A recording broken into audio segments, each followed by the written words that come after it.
minute, Jack. This is a friendly celebration. I don't much like the way you celebrate. Okay, good afternoon, everybody. This is 4 Men in America, and I'm joined by Ken Bennett and Paul Fitch. And we are going to discuss a few things that I thought maybe would be good discussion items. The first thing is the Arizona political news, and the first thing I went and looked at Arizona news before I came on, and I saw that Fontes is not going to run for the congressional seat. Have you guys heard that? Yes. In fact, I spoke to him yesterday. Oh, you did? Oh, really? Yeah. Yeah. Not specifically about that, but I was at a conference at ASU where we were talking about elections. And in the second half of the conference, just after lunch, is when the president released his executive order on elections. And so everything that we were planning to talk about kind of went out the window as everyone started to react to the presidential thing. And I was sitting right next to a lady by the name of Amy Chan. Amy was my state elections director when I was the Secretary of State. Okay. And she did a great job. She's now back with the Fontes administration as one of their senior attorneys.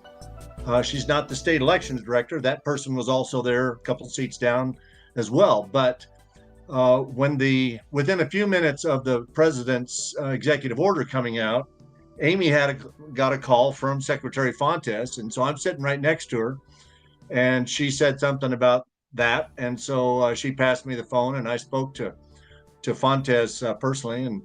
And then later in the day, I see that he announced that maybe in large part because of that executive order, Fontes had decided to not run for the congressional seat that Grijalva vacated, or with his death, and that he's going to stay Secretary of State. I assume that means he'll run for re-election, but he was fired up, I tell you.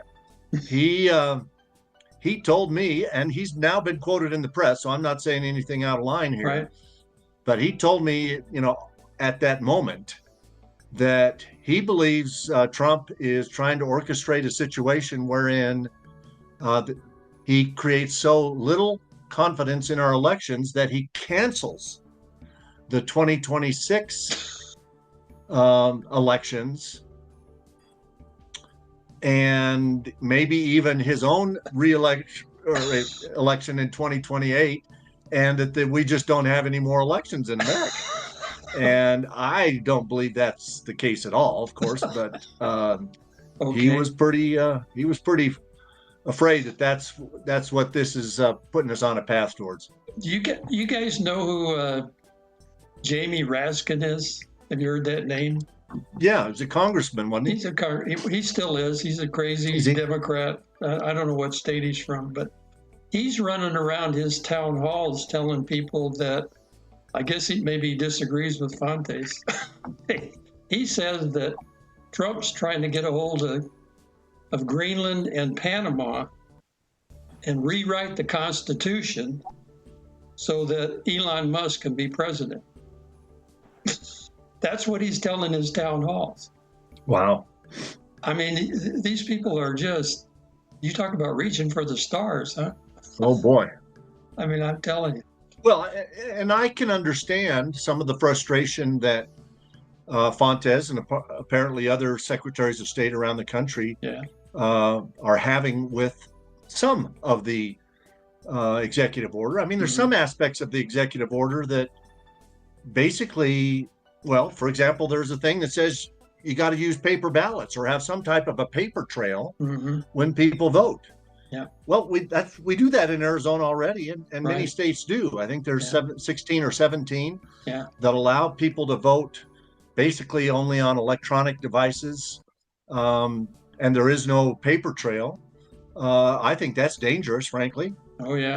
I think there needs to be a paper trail for every cast vote. That's so probably that if you have, that's probably what he pointed the EO toward, those Those So, ones that, I mean, there's aspects that there are a couple things that I think he's going to have some trouble implementing. Part of the executive order was to basically recertify every piece of election equipment in the country. And unless they put tens of billions of dollars in an appropriation to help the states be able to afford to do that, there's no way that can happen. hard to do, huh? Yeah. Is that a people thing mostly?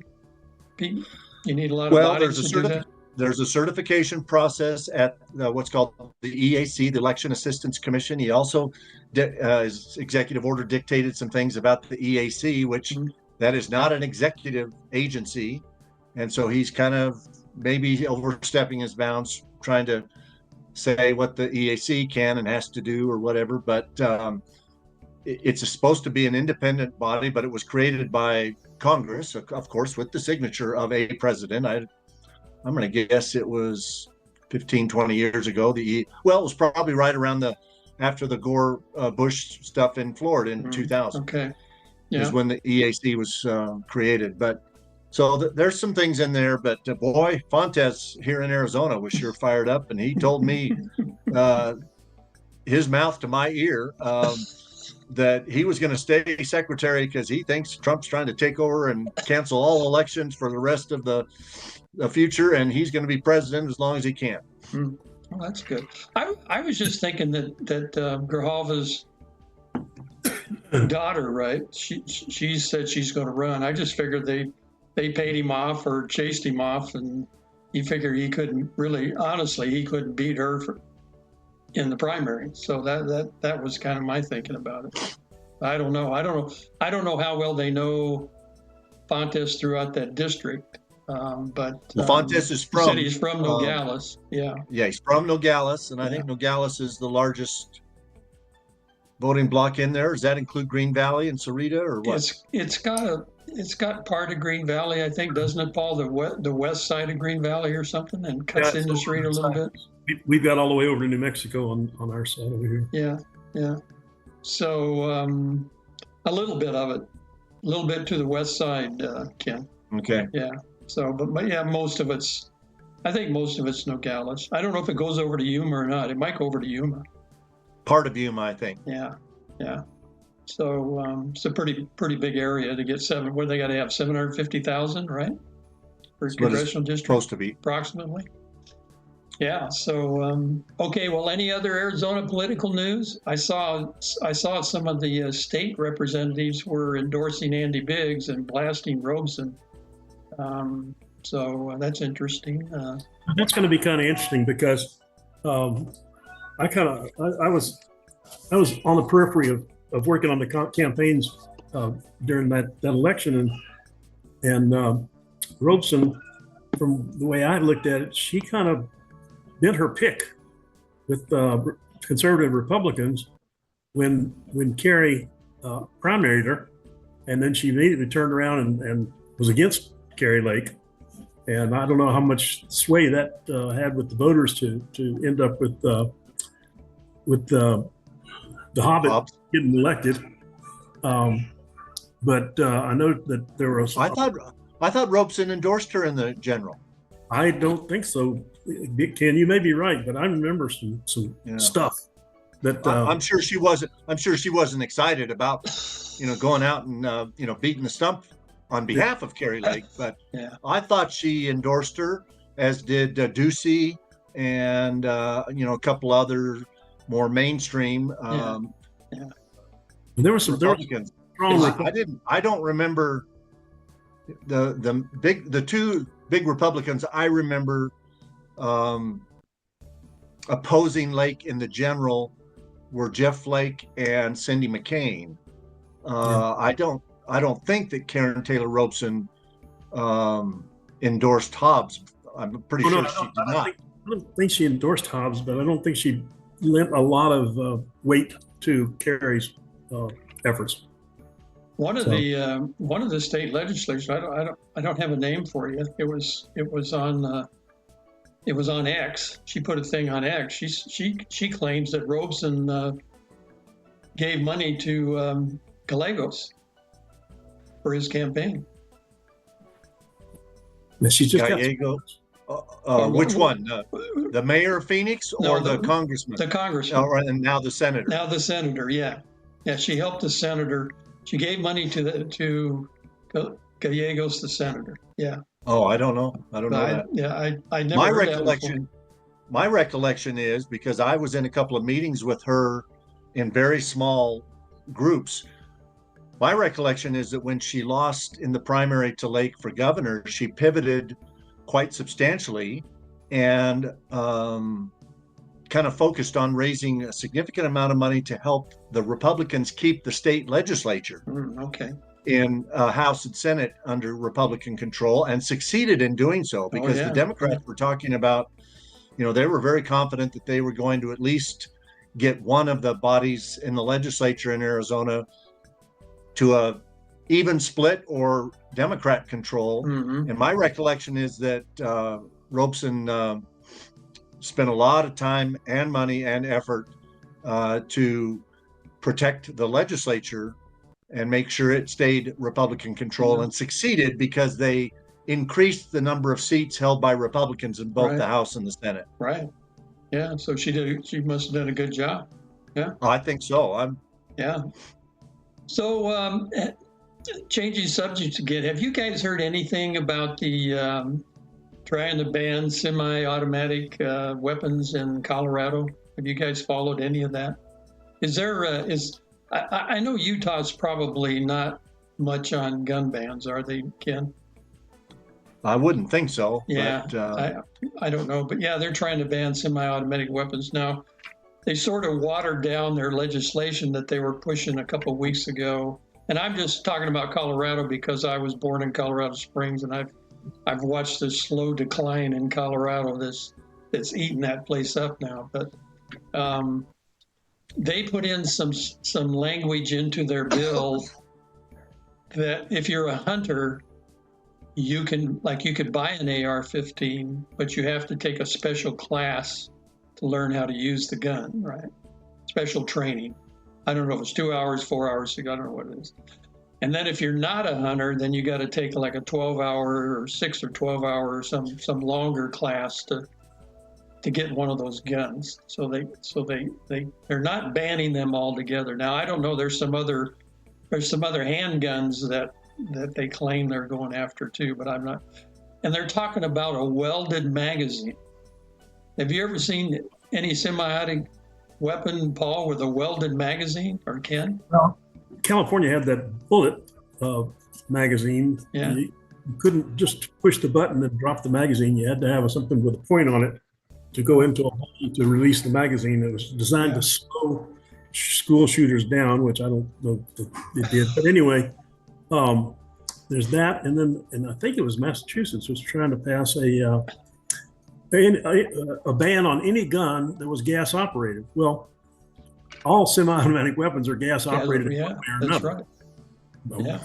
A bullet struck by a firing pin, there's a burn of powder that creates a gas, and it either goes into a gas tube and moves the bolt back, or it's a floating bolt system that just goes back from the recoil of the bullet. So the rule as it was going to be written was really a mass semi-automatic ban on everything that could shoot twice with 2 pulls of the trigger. Yeah. Well, they're talking about a welded magazine, where the magazine would actually be glued or welded into the rifle or gun, and you'd have to load it one bullet at a time. Once you emptied the clip, you'd have to load it one bullet at a time. Well, the old Japanese Nambu pistol was a fixed magazine pistol, but you loaded it with a stripper clip. Oh, okay. Stripper clip in it, and then shoved 9 or 10 bullets or 8 bullets or whatever it would hold down into the gun to remove the stripper clip, and then it would fire as a semi-automatic. Yeah. But you carried stripper clips instead of magazines for that. Yeah. And of course, the M1 rifle, the Duran. What's a stripper clip? Is that like the nails that are plastic glued together in nail guns or something? Or Like that, Ken. It's basically, I can go get one and show it to you, but it's got a let's see if I can find my hands here. Oh, here they are. It's got a U-shaped kind of vertical stick, and you slide the bullets in, and they're held in place by friction. And then when you put it over the magazine, you press down on it, and the bullets can come out of the bottom and go into the magazine. Oh, And that's how you load AR-15 magazines.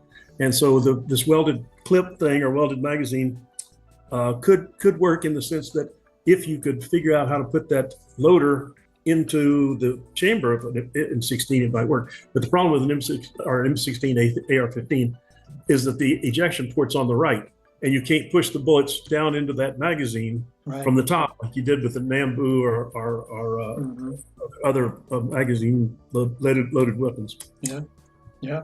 So that's going to work. Well, sorry, go ahead, Paul.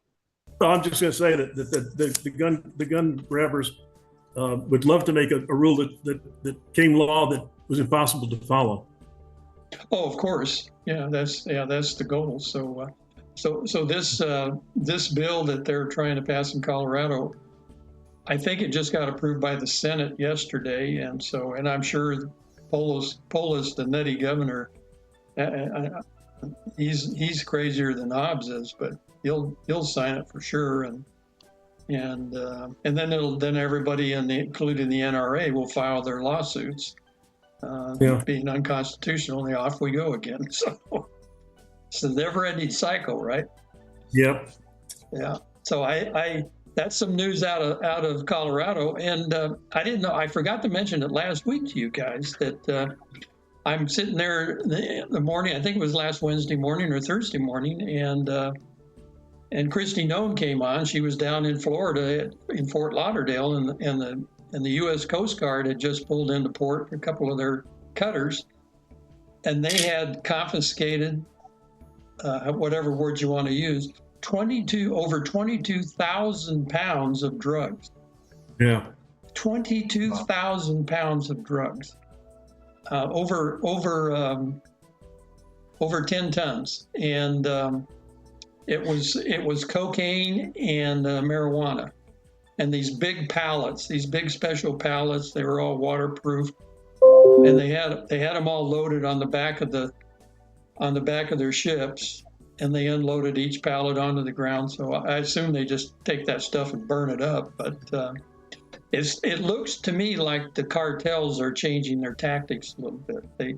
They must be getting a little frustrated at the border now because it's being locked down. So they're starting to go to the oceans now, and the Coast Guard is really busy on the Florida coast, both coast and south of Miami. Chasing these drugs. They just said they talked about they intercepted a group of 4 cartel boats that were in a formation when they intercepted them, and they didn't say whether they resisted or not. I don't know. You know, the cartels have been using submarines too. Oh yeah, I know that. Yeah. Some of them come up on the beach in Florida. So yeah, I know that. Well, they're using helicopters and I think they're even using Air Force or Navy Poseidons to watch everything, to watch for the submarines. They're using a lot of military assets to, that they can track submarines with. Down here, they've been using lighter, what do you call them? Hang gliders. Yeah. Yeah, sure. I don't think there's any vehicle off limits to those guys, right? Right. Throw them over the wall. They'll shoot them over the wall. They'll, whatever they can do. Right. So, yeah. So anything going on the Arizona border that's happened that you're hearing, or is it all pretty quiet? Is everybody happy? It's pretty quiet. Mary Margaret and I went down to Douglas and Bisbee the other day and did not see anything untoward. Yeah. Just drove down there and looked at the border, and it looked like business as usual, but slow. Is the wall all done down there? Not quite, but they're making some progress. Yeah, good. Yeah, I know they're doing a lot of construction all along the way, so they're filling it in. What's going on with Hobbs? Is saying, doing anything lately? No, there's an investigation going Big on. thing with Hobbs is they're fighting over this $120 million or 130 or something that she has requested a supplemental appropriation, it's called, because the expenses for helping Arizonans with developmentally disabilities has been costing more than was in last year's budget. But the accusation from the Republican side is that the main cause of that is that one particular vendor who donated heavily to her campaign, whose employees donated heavily to her governor campaign a couple of years ago and to the Democrat state party and all of that, somehow got an increase in their hourly rates. And so that's caused this uptick in expenses in what's called the Department of Developmentally Disabled. Now, she's also, I think, to kind of give herself some cover, she's also asked for a supplemental appropriation for the school choice, the ESA program, which has more people wanting to use it than had been budgeted for last year. And in all fairness, in a 17 or 18 billion dollar general fund budget, there's always some agencies that run over and others run below. I mean, during Governor Ducey's 8 years, every year during his 8 years, there were some state agencies that needed, and he would ask for a supplemental appropriation, and he usually got it. But because it's Hobbs now, Democrat, and the Republicans control the legislature. Oh yeah, big fight. They're throwing rocks at her, and she's throwing rocks at them, and they got to get something done, I think, in the next couple of weeks, or some of these citizens with developmental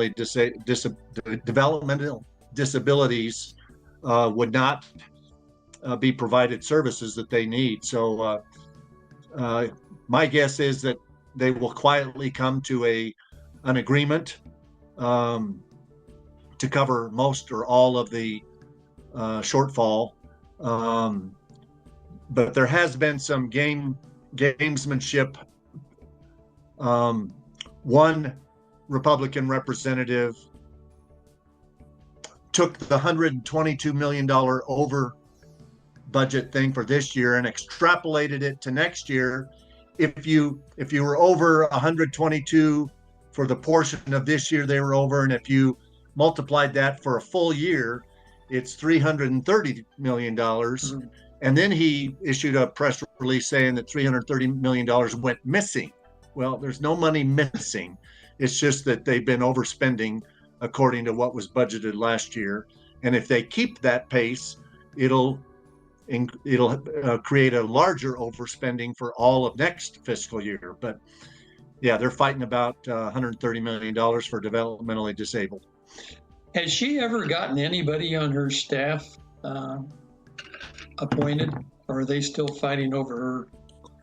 No, she's gotten 6 of the positions that require Senate confirmation. Yeah, she got 6 or 8 last year, and I think she got another couple this year so far. But out of 25-ish, yeah, she's had quite a problem getting those positions. And then she tried confirmed by the Senate. She also tried to kind of anoint some people, and that didn't work out for her. Well, then she would, when she, when the Senate had refused 17 or 18 of her 25 or something last year, she withdrew all those nominations and appointed those people as deputy agency directors and just left the agency director position vacant. Okay. And then claimed that she didn't have to have Senate confirmation on the deputy directors.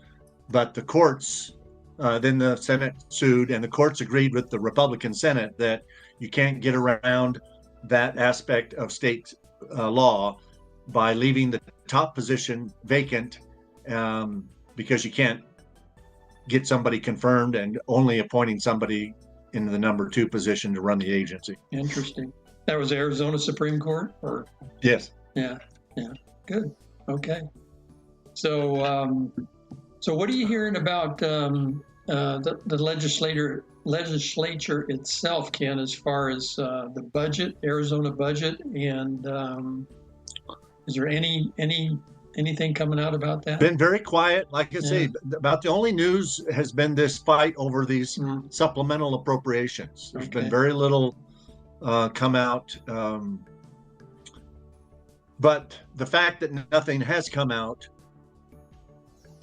tells me that the Republicans haven't been able to come up with the votes to pass a budget and at least send it to her to get vetoed, because they announced in the very first week of the session that they wanted to get a budget up in February, and lo, it is March 27th. So I don't think they were able to get a budget up to her, and most of the news has been about the supplemental appropriations that they're fighting over. Well, yeah, I haven't heard too much. I don't have any news for you guys about Florida or for the audience.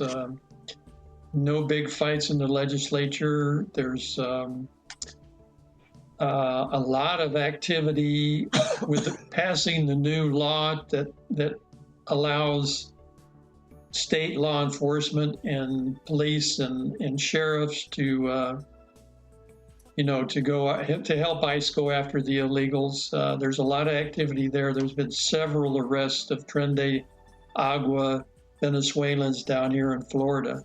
There's a big Venezuelan population, so I'm sure, and the Venezuelans here that are now citizens or came here for good intentions, they're just overjoyed, because I guess these people were really raising havoc in their communities, so they're busy arresting a lot of people. Some guy the other day, some illegal, actually got in a road rages and pulled out his gun and fired shots at the other driver. So that sort of drew the police attention to him, and oh, by the way, are you here illegally? Oh, yes, I am. Okay, goodbye. So he's on the way out. So some of them are really stupid. The other thing I saw the other day, I don't know if you guys heard about Minnesota, where the feds prosecuted the group that stole $220 million of the COVID money that was supposed to be for Feed the Children. Did you guys hear about that? Yeah, I heard something about it. I don't know. I heard something about some large fraud somewhere. They can't remember whether it's Minnesota. They convicted him a couple days ago, and the jury came back with a conviction. And it was one of the ladies was a Somalian woman. And the other one was an American, and they were running this. However they were doing it, they were just sending checks to everybody and keeping checks, and it had nothing to do with feeding the children. And so they bought a lot of houses and cars and just whooping it up. So they don't know how much of it they'll get back. But you'd hope they could recover some of it. They'll seize all of their assets. The feds will. So, very interesting. There was a lot of fraud. A lot of fraud in Florida over that COVID money. There were people down here in Florida that asked for money to pay their employees, and they didn't even have a business. Oh yeah, we got to meet payroll, but we got a slight little hitch here. We don't have a business, but we got to meet payroll. So that happened. Several people down here did that, especially in Southern. Yeah. So that COVID money was really just a huge mistake. Good intentions, but not the right thing to do. Should have never been done. Go ahead, Paul. I was just going to say, I'm not even sure the intentions were good. Yeah. A lot of these programs were set up by people who said, "Hey, if you do this, we can split this with you." Yeah. So. Yeah. Well, look at USAID. We're finding out where all that money's gone, and a lot of it went into Act Blue, which you guys know what Act Blue's for, right? I just watched a little video on Act Blue. Boy, that's a that's a cesspool of. Oh yeah, yeah, it's terrible. Bondi will probably ever have a field day going after them. So, so what do you think about? What do you guys think about? I know the teacher unions are panicked, and I don't know. I'd love to talk to Manny Valenzuela, who's the superintendent of the Cerritos schools, how they feel about the Department of Education going away, and it doesn't mean the money's going away. They're going to fund the things they need to fund, but the education department's going to go away. And I guess they released a bunch of people the week. What do you guys think about that? Are you hearing anything in Arizona? What does Tom Horn think about that? Has he talked about it any? I recall him releasing a statement saying that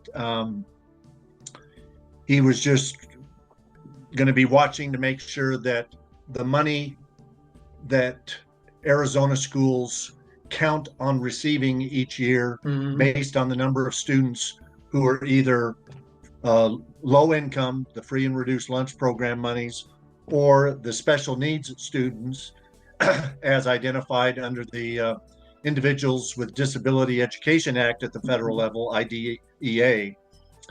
He basically said, I'm okay with the federal Department of Education being trimmed down drastically, right, as long as the money for those and a few other groups. I mean, the two big pots of federal money that come to states are for free and reduced lunch students and students with special needs. There's also there's some small amounts for gifted and science and math and STEM and things like that. But my recollection is that he was okay with the department being reduced substantially in size, but still got to have some mechanism for the money to flow. Yeah.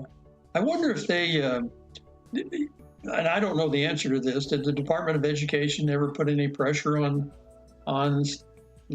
public schools for their curriculums and stuff? Well, there was, there were allegations that, part of the No Child Left Behind and everything is what gave rise to the Common Core math and all that other stuff. So, I think the federal government doesn't usually give money to people without expressing strings that you've got to comply with to get that money. And I think that's the aspect of the federal Department of Education that should go away, is all these strings that come with the federal money. Oh yeah, sure. Yeah. My priest was at a Chamber of Commerce breakfast the other day, and he told us during our announcement period that Manny Venezuela was really upset about this voucher program. He said, they're emptying my schools, and nobody said make your schools better and people won't be leaving it, but that was the thought. And he was pretty upset about these vouchers taking students out of his schools and putting them in private schools or homeschooling them. Well, yeah, if the good thing about that is it's parents' choice, and if a parent really feels like their children aren't getting the education they should get, and when you look at the overall numbers and the success of the students nowadays, there was some place back east, I don't remember what city it was, that 100% of the students can't do basic math. Baltimore. Was it Baltimore? Yeah. I think you're right. I mean, when you see stuff like that, you go, well, why wouldn't a parent pull their kid out if they could and put them in a private school? I mean, please. So you gotta, and I'm so happy myself. I'm glad I'm not a parent anymore, because it's tough now. I mean, and Ken, you got sons and daughters and you got grandkids now that are in those schools, right? And well, all of my grandkids are up in Utah schools, and things are a little bit better up there than most states. Yeah, there you go. Yeah, my daughter and son were happy in the Utah schools when we lived in Salt Lake City area. So, California schools, they've been a disaster for 10 years or more. So, I don't know. I just don't blame parents for taking their kids out if they want it, if they don't feel like they're getting the education they deserve. At least have that option. Our three kids went to the Prescott Unified Public School System and got good educations. Yeah. I think a lot of that had to do with, Jean being able to be home and not work. And we did, or she and some women friends of hers did kind of some private preschool things where they rotated between 6 or 7 homes every day. And most of our kids went into kindergarten. They were probably already at first or second grade levels. And you just kind of work to keep ahead of the curve there. But right. Our kids got great educations in the Prescott School District, which is a part of the public system. But yeah, if you're locked into a system and that's the only choice you got, and they go downhill, then you're screwed. Yeah, and go ahead, I'm happy. Paul. Both of my granddaughters are on going to college on scholarships, and not athletic scholarships. They're on academic scholarships. Academic scholarship. Yeah. That's a good sign. Yeah. Oh, yeah. That's a great sign. Yeah, that's beautiful. So I went to high school in Colorado Springs, and my high school is closed now. Actually closed. It was a beautiful, brand new high school. It was only 4 years old when I went to high school there. Well, look at it. 300 years ago. And we had 800 kids in my graduating class, 2,400 in the high school. So my senior year, I only had to go to school half a day.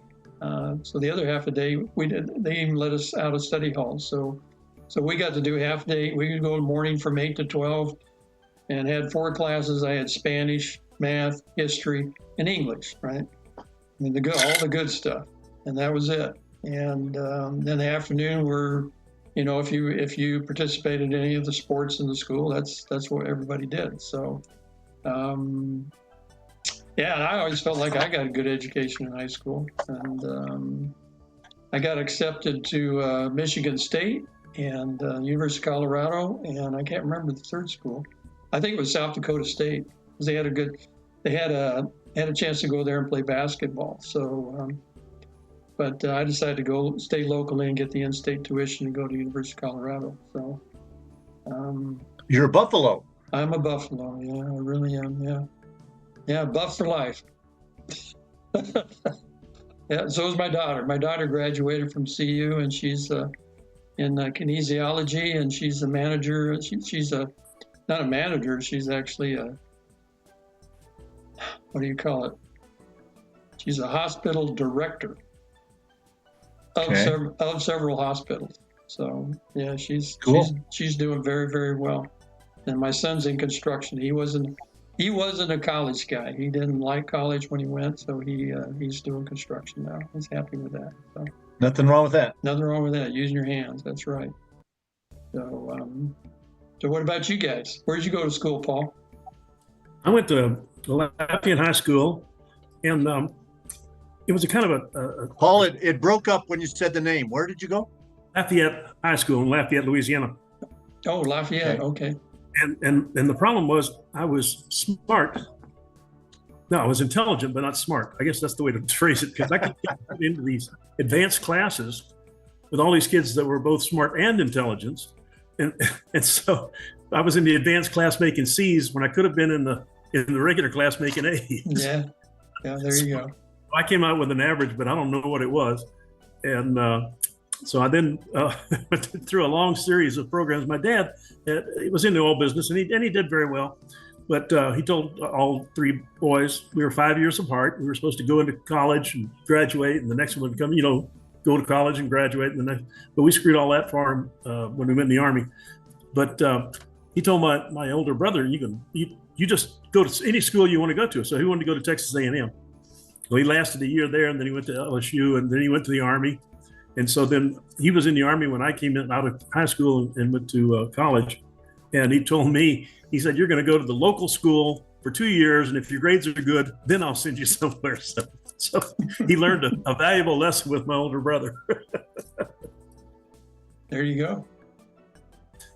And we know Ken grew up in well, you actually grew up in Sarita, right?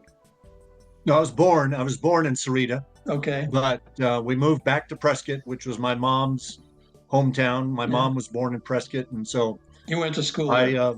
I grew up in Prescott, went to Prescott High School, Yavapai College, and then on to Arizona State University. So I broke my Arizona Wildcat parents' hearts and became a Sun Devil. Sun Devil. And then my youngest son, Cliff, returned the favor and went to the U of A. So I'm a Sun Devil sandwich in between two generations of Arizona Wildcats. That's funny. Yeah, that's funny. That's great. So Prescott was probably one high school when you went to high school? That was the high school? Still is. Oh, it still is. One high school. Really? Oh, yeah. Wow. Yeah. They got, we had an interesting thing because in our high school, we were in the South Central League, and two of our trips, one of them we had to go all the way down to Trinidad for sports, and one of them we had to go all the way on the west side of Colorado to Grand Junction, which is like a 300-mile trip through the mountains, to play a game and then come back. We never won a game over there. No. I guess the trip took it out of us or something, but we never won a game over there, basketball or football. So, but Trinidad we won a couple of times.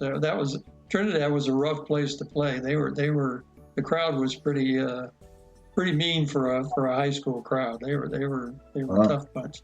So, yeah. And then the rest of the league was some Pueblo schools. Pueblo's just south of Colorado Springs. That's where it used to be a big steel mill down there that sort of is coming back now. Big union town, Pueblo. So pretty democratic across the board.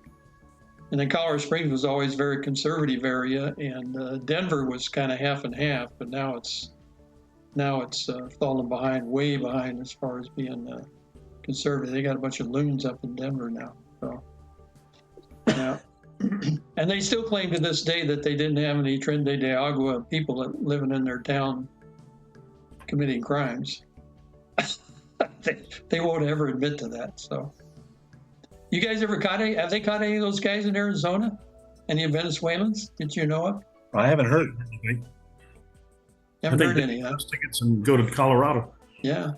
Well, they set up headquarters in Colorado, in Denver. That was their headquarters in that state. Really?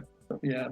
Well, they declared themselves a sanctuary place and let them come in. And Polis, the governor, was inviting them to come there. So, not by name, of course, but he's come on in, right? So,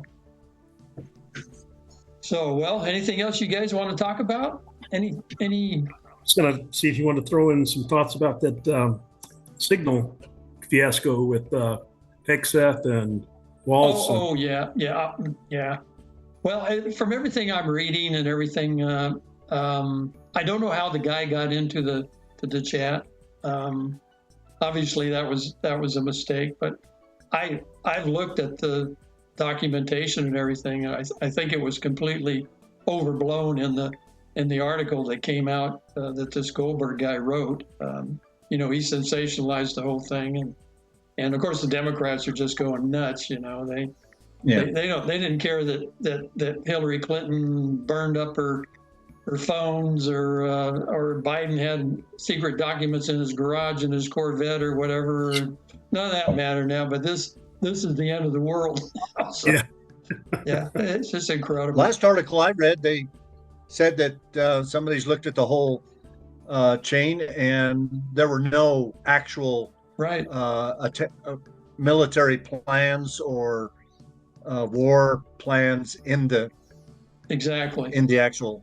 Yeah, I heard the same thing, Ken. Yeah, there's no secrets, no secret material. Yeah. So yeah. So they'll. Yeah. What do you think about it, Paul? What's your opinion? I think the Democrats are being so. I wish I could think of the word right now, but hypocritical. Hypocritical is the word, but it's not big enough.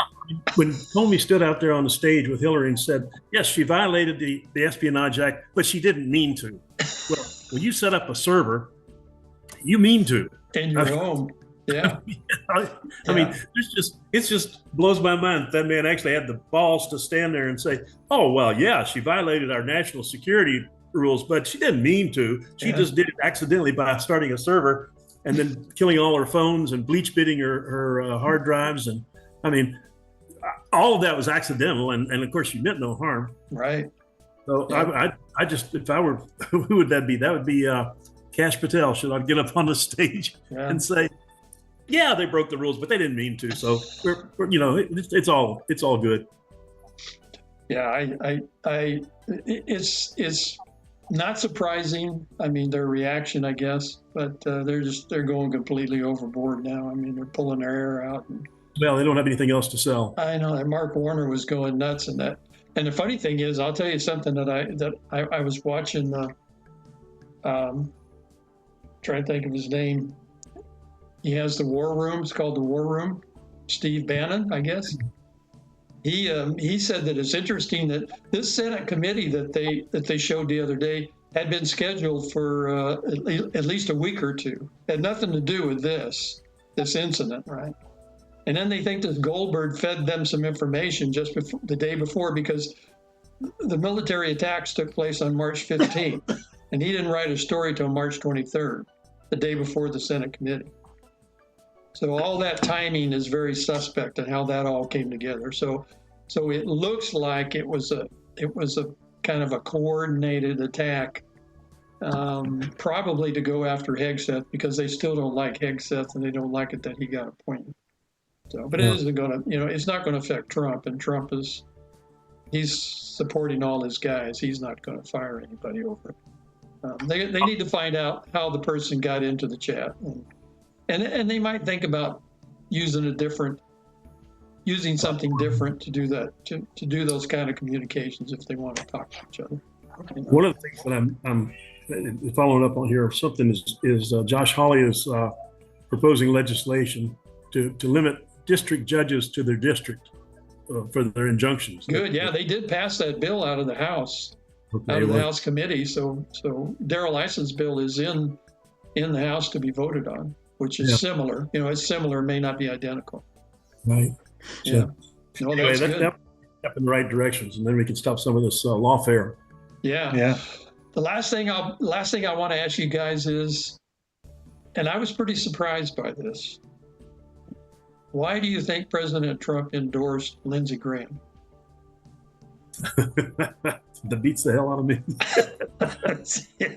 Well, I can't figure either, because Lindsey is he was so tied to McCain, He was McCain's little girl, and you know what I'm talking about. And whatever John wanted, Lindsey was all for it, right? He was right there. The Gang of Eight, right? He was right there, man.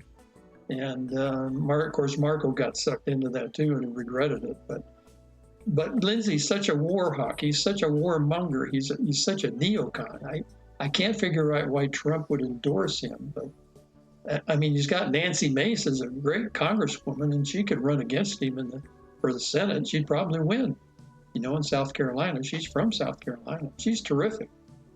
And then the other thing that happened, which is good news, is he originally nominated Elise Stefanik as a UN ambassador. He's pulled that back now and asked her to stay in Congress. Yeah. He wants her to stay in Congress in a leadership role. So that's good news. Yeah, I was a little worried about. Well, they're down to.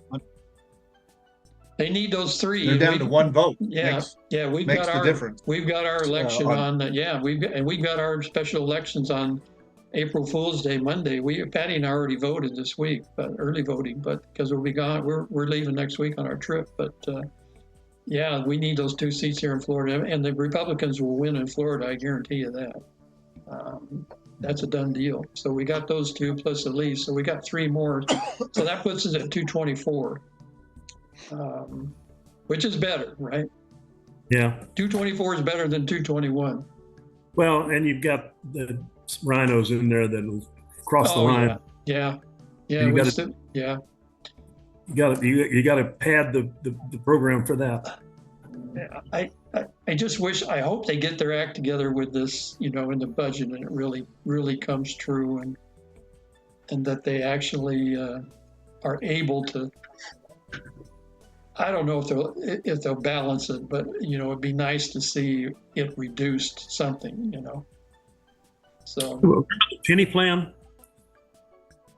yeah. That was from a couple of years back when they were going to. Oh, I love the penny plan. Yeah, you remember the penny plan, Ken? Absolutely. When I ran for Congress in 2016, I was a big proponent of the penny plan and embraced that wholeheartedly. That's exactly the best. I believe that's the best way to get the federal budget balanced is the penny plan. Yeah. I mean, it's such a good idea because it doesn't scare people. If an agency, which is basically it's 1 penny a year. Yeah. Cut federal spending 1 penny or 1% per year. Yeah. And you'd have the federal budget balanced in about 3 or 4 years. Mm-hmm. Yeah. And wouldn't that be nice? So maybe Rand Paul will start pushing that again. Wasn't Ron Paul or Rand Paul the one that pushed that originally, or was it somebody else? I thought it was a congressman from Texas. What was his name? Oh, you might be right. Well, that's I thought that was Ron Paul. I thought he was from Texas, but maybe not. He was from Texas, but I thought there was. Yeah, but you might be right. Yeah. Anyway, I thought that was a great plan. Yeah, the penny plan. So let's all start pushing for the penny plan. Huh? Let's go for it. I mean, you think about your own budget. If you saved a penny out of every dollar, that would be good, right? Be good for your home budget. Yeah. So, well, thanks for joining us, Ken. I'm sorry you have a cold, and I hope you find a solution to that. We did all right. Yeah. I think we did all right today. I always work on Alka-Seltzer Plus. That's what gets me through the fizzy orange flavor Alka-Seltzer. Good stuff. There you go. So, Paul, thanks for joining us. Next week we should have Jeff, and I'll give you guys an early notice about how we're going to pull this off next week. But plan on doing the show, and I'll just be closer to you guys next week. Maybe you'd be louder. Yeah. Be louder. All right. Sounds good. All right. Thanks, guys. Thanks to the audience. Appreciate you joining us. Like and subscribe, and we will see you all next week.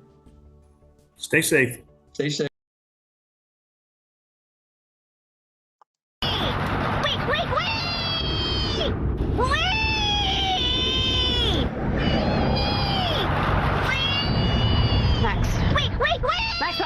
Yeah? You're home. Oh, cool. Thanks, Mrs. A.